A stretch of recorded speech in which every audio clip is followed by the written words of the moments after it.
Oh, okay, good. One is stop reading the news media all day. It's a 24-hour news cycle.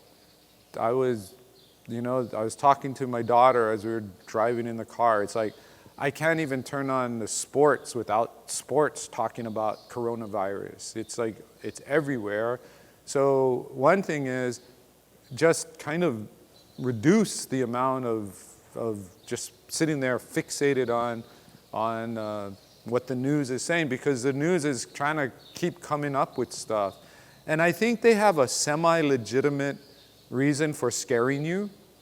And I think that's part of what's happening. I think the reason for scaring you that's not good is because they want you to, especially if you're online, to just click. Because every time they click, it drives up, the people using their site and all that. So they want to scare you for that reason. But the good reason, I think, that they want to scare you, and it's why I think our political leaders continue to kind of put things out there to kind of scare you, is because right now, it's as far as they know, and there's so much that's not known about this, but one thing they do know is that if we keep our distance from each other, that the likelihood of transmission is much less. So in a sense, they're trying to scare people into maintaining social distance.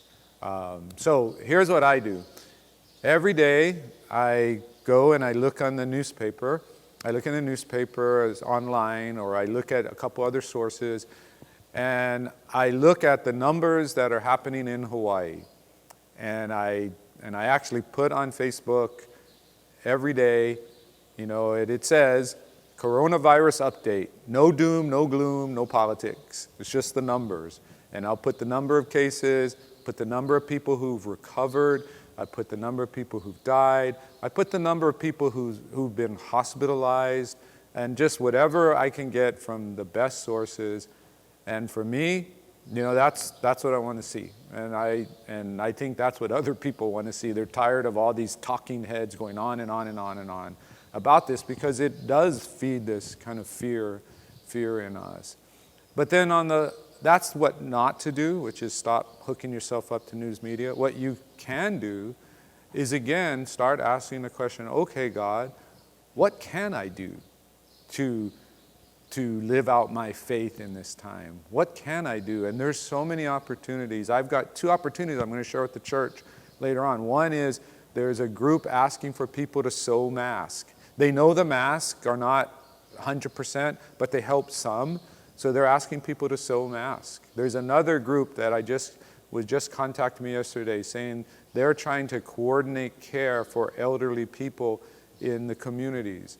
And so our church has those 2 opportunities. We're going to the Next Step homeless shelter today to deliver meals there. And several of you have stepped up. You made cookies and rice and things like that to help.